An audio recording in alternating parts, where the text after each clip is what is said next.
리코딩 되고 있어. 안녕. 응. 안녕, 안녕. 네, 안녕. 아유, 알았어. 아니, 니네가 그렇게 궁금하다고 하니까 그러면 언니가 설명을 해줄게. 응. 좋아. 알았어. 너무 궁금했어. 그래, 그래. 맞아. 음. 먼저 기술을 보자. 기술을 알아야 기능과 가능성을 판단할 수 있어. 그래서 이것도 할 수 있다, 저것도 할 수 있다 그런 말을 들었을 때, 엥? 아닌데? 이렇게 말할 수가 있다고. 자, 블록체인은 어떤 프로그램인가? 비트코인부터 설명할게. 다른 것도 기본적으로 똑같아. 코인, 암호화폐, 디지털 자산 여러 가지로 부르는데 이건 전산 코드야. 전산 코드의 개수를 기록해 놨어. 그리고 전자주소를 만들어서 인터넷망으로 서로 주고받는다. 한 개 줬다, 두 개 줬다 이런 식으로. 그러면 돈처럼 쓸 수 있지 않나? 그런 거거든. 그런데 이런 거는 이미 있잖아. 계좌이체도 그런 식으로 하는 거고. 여기서 특이한 거는 중앙에서 처리하는 주체 없이 한번 해보자. 그거야. 계좌이체는 은행에서 계좌도 만들고 서버를 가지고 기록도 관리하잖아. 그런 거 없이 어떻게 돌아가게 하느냐? 프로그램을 만들어서 배포해가지고 그 프로그램을 깐 컴퓨터들끼리 데이터 처리도 하고 각자 컴퓨터에 보관하고 있어. 그 프로그램 이름이 비트코인 프로그램이야. 거기서 돌아가는 코인 이름도 비트코인이고. 프로그램에서는 새로운 코인이 만들어지고 그 만들어진 코인은 데이터를 처리한 컴퓨터에게 지급돼. 그 컴퓨터 앞으로 만들어진 이제 주소가 있거든. 글로 넣어주는 거지. 한마디로 코인 인센티브를 통해서 기존 코인의 거래 기록 처리와 신규 코인의 생성이 동시에 맞물리게 돌아가는 원리야. 그럼 용어를 한번 볼게. 자주 나오는 거는 일단 코인을 A 주소에서 B 주소로 보내는 거를 트랜잭션이라고 한다. 이걸 우리나라 말로 거래라고 하면은 좀 왠지 오해를 할 수가 있어. 거래는 무슨 이유가 있어서 대가를 지급하는 그런 거를 생각하게 되잖아. 카드 명세서처럼 뭘 샀다? 그래서 얼마를 줬다. 이게 가치 있잖아. 그런데 이거는 왜 주는지는 상관이 없어. 둘이 왜 그러는지는 모르는 거지. 그냥 몇 개가 어디서 어디로 갔다? 이 기록이야. 그러니까 계좌이체에 가까운 거야. 그리고 여기는 중앙 처리 장치가 없어서 트랜잭션이 생길 때마다 한 개씩 실시간 그걸 처리해 줄 수가 없잖아. 할 수 없이 2, 3천 개를 모아서 이게 1메가바이트 크기가 될 정도가 되면은 딱 순번을 붙여서 저장을 하는 거야. 모아놓은 거를 블록이라고 하고 그 전체를 블록체인이라고 하지. 이제 코인은 여기서 어떻게 사용을 하냐면 지갑 프로그램하고 운영하는 프로그램이 따로 있어. 그냥 사용만 하는 사람들은 지갑 프로그램만 깔면 돼. 이제 지갑 프로그램을 깔면 주소가 생성된단 말이지. 거기서 트랜잭션을 이렇게 입력을 해서 요청을 해. 그러면 그게 운영 프로그램으로 깐 컴퓨터한테 전달이 돼. 그걸 받아서 처리하는 거야. 여기서 자기들끼리 서로 데이터를 주고받는 거는 전부 P2P라고 해서 인터넷망으로 서로 연결된 인접한 노드끼리 막 전파하는 거야. 그럼 이제 순식간에 쫙 이렇게 전파가 되지. 중요한 특징을 이제 세 가지 정도 이해해야 돼. 첫째, A에서 B로 코인을 보냈잖아. 이거를 B가 자기가 받은 거를 자기도 쓸 수 있으려면 그 트랜잭션이 블록에 담겨서 블록체인에 연결돼 있어야 돼. 그러니까 보낸 걸로 끝이 아니고 블록이 생성돼서 블록체인에 연결돼야 되기 때문에 그게 10분이 걸린단 말이야. 그러니까 좀 기다려야 되는 거지. 두 번째로 그 지갑 프로그램은 주소를 생성할 때 신원 확인이라는 게 없어. 그래서 트랜잭션은 이게 공개 프로그램이니까 쫙 누구나 다 볼 수 있게 공개되어 있는데 어차피 누군지 모르는 거야. 주소밖에 없기 때문에. 그게 본인인지는 지갑을 만들 때 지갑에 부여된 비밀번호가 있어서 그걸 입력해서 쓰는 거야. 비밀번호를 잊어버리면 못 쓰게 돼. 그리고 세 번째로 트랜잭션을 요청할 때 요청하는 사람이 자기가 가진 코인을 좀 수수료를 떼줘야 돼. 신규 코인이 발행되는 걸로 보상을 주는데 왜 그렇게 또 하냐면 이게 얼마든지 작은 단위로 쪼개서 보낼 수가 있잖아. 근데 어차피 데이터 한 건 기록하는 거는 거기 적혀 있는 숫자가 작다고 해서 다른 게 아니란 말이야. 하는 일은 마찬가지인데 누가 고의로 트랜잭션을 막 작게 쪼개가지고 대량으로 입력해버리면 시스템이 마비될 수도 있기 때문에 수수료를 당사자가 조금 내는 의미가 있어. 자기가 얼마를 내지 제시를 하는 거야. 너무 작으면 블록에 담아주지를 않으니까 적당히 그때 평균을 보고 정하는 거지. 2021년 기준으로 트랜잭션 하나 기록하는 수수료가 0.0005 비트코인 정도였대. 1 비트코인을 5천만 원으로 잡으면 이게 25,000원 내야 된다는 거지. 비트코인은 수수료가 없는 프로그램이 아니야. 이렇게 보낸 사람도 수수료를 지금처럼 내야 되고, 받는 사람도 이거를 받았을 때 또 쓰려면 수수료가 들기도 하지만, 돈으로 바꿀 때도 거래소에서 환전 수수료를 내야 되잖아. 그래서 수수료가 좀 오히려 비싼 거라고 할 수 있지. 대신에 그 수수료는 건당 발생하기 때문에 되게 많이 옮길 때는 상대적으로 저렴해지는 거지. 다음으로 얘의 블록을 순서를 정하는 합의 알고리즘이 있어. 결국에는 중요한 건 트랜잭션들이 블록에 잘 담기고 블록이 순서대로 정리가 잘 돼 있어야 되잖아. 그러려면은 이제 각 번호의 블록이 딱 한 개씩만 있어야 되겠잖아. 근데 여러 컴퓨터가 동시에 블록을 만들려고 막 참여하기 때문에 이거를 어떻게 누구 걸 인정하느냐면은 먼저 만들어서 전파한 블록을 인정해서 거기다 보상을 하는 거야.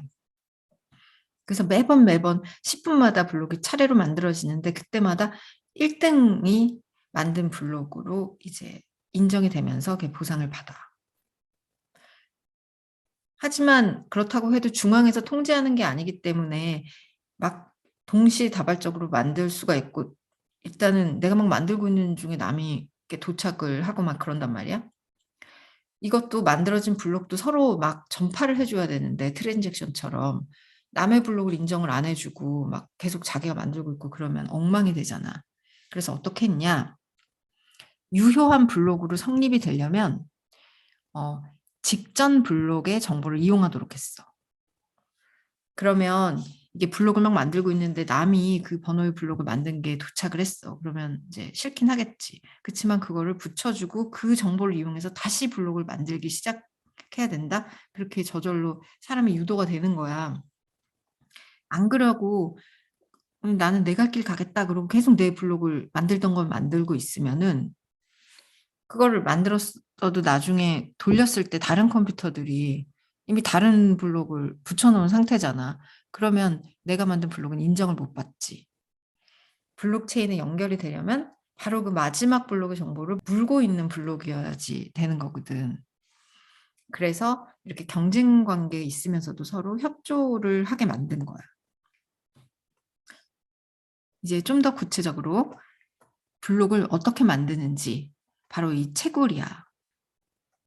전기료가 되게 많이 든다 그러잖아. 그걸 한번 설명을 해볼게. 블록을 만들면은 프로그램에서 새로 코인을 생성해서 지급을 해주잖아. 그래서 블록을 만드는 거를 이제 채굴이라고 해. 트랜잭션을 모아서 블록 형태를 이렇게 갖추는 건 프로그램에서 알아서 해주기 때문에 별로 어려운 게 아니다. 그러니까 누구나 너무 쉽게 만들 수가 있잖아. 그런데 블록마다 공백 공간이 있어. 그거를 거기에 맞는 숫자를 찾아서 자기가 입력을 해야 되는 거야. 그래야 블록이 유효하게 만들어지는 거야. 그 공백을 비트코인에서는 논스라고 이름을 지어놨어. NONCE. 그래서 이 채굴 작업은 결국 논스를 찾는 거지. 그런데 논스는 논리적으로 계산하는 게 아니라 막 이것저것 숫자를 입력해 보면서 우연히 찾는 거야.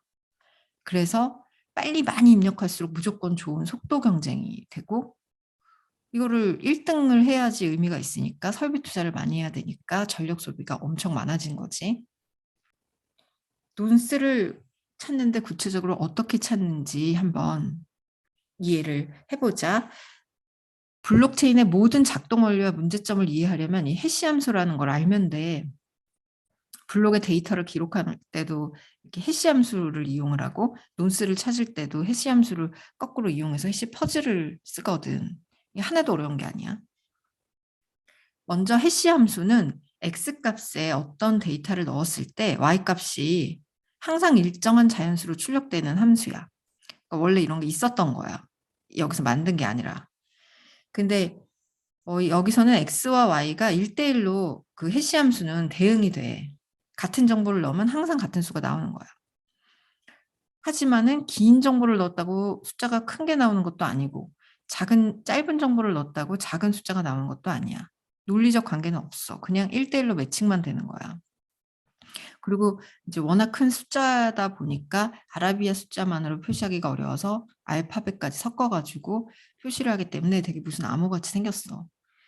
근데 인제 이거를 기본적으로 블록에서 트랜잭션을 2,000개 3,000개 그렇게 쫙 다 나열을 하고 있잖아. 그걸 일일이 눈으로 들여다봐도 되지만 걔를 다시 해시 값을 구해서 그걸 전부 넣고 딱 그거를 블록 앞쪽에 다시 써 놨어. 그러면 해시 값만 딱 비교해 봐도 이 블록이 그 다른 트랜잭션이 하나라도 바뀐 게 있는지 없는지 그게 검증이 되잖아. 그래서 이제 고런 때도 쓴다. 중요한 거는 이거를 논스를 찾을 때 써. 그러니까 x를 넣어서 y를 구하는 게 아니라 해시 퍼즐이니까 y 값이 주어진 상태에서 거꾸로 x를 찾는 거야. 그래서 각 블록마다 y 값이 이렇게 과거 시험 방 붙듯이 딱 주어지잖아. 그럼 그걸 보고 y 값을 만족시킬 수 있는 x를 찾는 건데 아까 직전 블록의 정보를 이용해야 된다 그랬잖아. 그러니까 거기에 그냥 숫자부터 넣어서 찾으면 안 되고 그 x 자리에 직전 블록의 정보를 순서대로 다 넣고 마지막에 어떤 자연수를 추가를 했을 때 도대체 저 x 값이 나오느냐. 그 자연수를 찾는 게 논스거든. 이게 찾기가 어려운 거지. 맞는지는 해시 함수에 이렇게 넣어보면 그 y 값이 나오는지 보면 되니까 검증은 쉽지. 그런데 블록체인에서는 그 y 값에 그러면은 맞으려면 x가 딱 하나 있어야 되잖아. 이제 1대1 대응이니까. 딱 그 하나만 답으로 인정하는 게 아니라 y 값이 주어지면 그 y 값과 그 y 값보다 적은 y 값을 나오게 하는 x들을 다 인정해. 그 중에 아무거나 찾으면 돼. 그래서 논스가 여러 개가 되는 거지. 될 수 있는 거지. 그러니까 먼저 찾아야 되는 거야. 이렇게 그 여러 개의 답을 주는 이유는 정말 그 y 값이 딱 나오게 하는 그 x를 하나만 맞춰야 되면 얘는 너무 많은 숫자 중에서 딱 하나 그거를 찾기는 너무 어렵단 말이야. 그래서 퍼즐로서의 기능을 못해. 10분에 하나씩은 문제를 풀 수 있게 해야 된단 말이야. 그래서 이제 y 값 또는 그것보다 작은 걸 다 인정해 주는 거야. 그리고 이걸 이용해서 채굴 난이도를 조정을 한다. y 값의 크기를 크게 했다가 또 작게 했다가 이러면 난이도가 바뀌어. 봐봐, y 값이 숫자가 커. 이번에 주어진 게. 그러면 그것보다 작은 거를 뭐든지 하나 찾으면 되잖아. 그럼 그게 나오게 하는 x도 그만큼 뭔가 경우의 수가 많은 거지. 근데 y 값이 적으면 그만큼에 밖에 x가 개수가 없는 거잖아. 그러니까 그 많은 숫자 중에서 더 그 작은 숫자 경우들을 찾아야 되는 거니까 난이도가 올라가는 거야. 그래서 이거를 난이도 조정을 하는데 그 이유는 블록을 10분에 하나씩 만들도록 이렇게 조정을 하려고 하는 거거든. 이 프로그램의 목표는 10분에 하나씩 블록이 만들어져야 돼. 그래야 트랜잭션을 예측을 이제 기록하는 사람들도 그게 언제 기록될지 예측이 되고 새로 만들어지는 코인도 블록이 만들어질 때마다 새로 발행이 되니까 양이 예측이 되잖아. 근데 어떨 때 1시간 걸렸다가 어떤 데 10초 걸렸다 그러면 안 된단 말이야. 근데 이 프로그램에서 참여자들이 블록을 언제 만들어라 그것까지 강제할 수는 없잖아. 그러니까 2주마다 블록이 생성되는 속도를 보고 평균 값을 구한 다음에 이번 좀 빨리 만들었네. 이번 좀 늦게 만들고 있네. 이렇게 해서 난이도를 줄였다 낮췄다 해가지고 거의 10분에 수렴이 되도록 계속 조정을 하고 있어. 그리고 그 결과가 뭐냐. 사람들이 이게 돈이 되니까 이제 서로 채굴하려고 컴퓨터를 여러 대 붙여서 막 설비를 늘리니까 계속 빨리 만들어지니까 난이도를 점점점 올리게 되는 거지. 음. 이거는 뭐 기록을 저장하고 있다고 해서 다른 받는 게 하나도 없잖아. 1 등만 보상을 받는 거야. 그래서 결국에는 일반인들은 이제 접근을 못하고 점점 이렇게 되는 거야. 어쩔 수가 없는 거지. 그리고 개인들이 뭐 채굴기라는 게 있다고 하더라고. 근데 그거는 이렇게 채굴업자들이 막 입력을 하는 업무가 좀 배분된 거 같아. 뭐 막 완전히 운영 프로그램을 깔아 가지고 저장까지 하고 그런 게 아니라. 왜냐하면 블록을 하나 만들면은 6.25 비트코인을 딱 받아야 되거든. 근데 채굴기에서 가끔 뭐가 떨어져도 막 그렇게 0.000 뭐 1 비트코인 이렇게 받고 그러잖아. 그러니까 이제 얘는 그렇게 운영하거나 저장거나 아무 상관이 없는 거지. 자, 그러면 블록체인은 특징을 정리하면 코인을 기록하는 거야. 그래서 같은 거야, 두 개는 사실.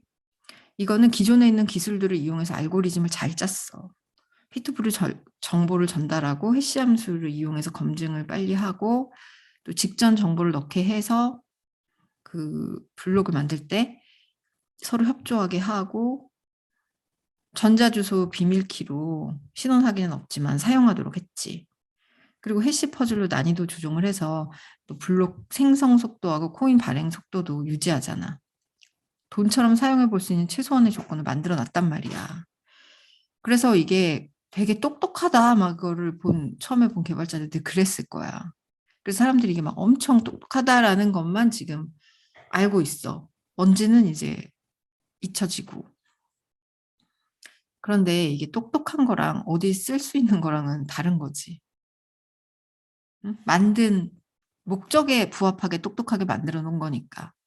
기능상 트랜잭션을 단순 보관만 하지 복잡하게 처리를 못하고 컴퓨터들마다 다 똑같이 중복으로 저장하고 있으니까 비효율적인 데다가 이게 결정적으로 1등을 가려야 되는데 이것 때문에 그 해시 퍼즐 설비 경쟁이 일어나서 전력 소비가 엄청나단 말이야.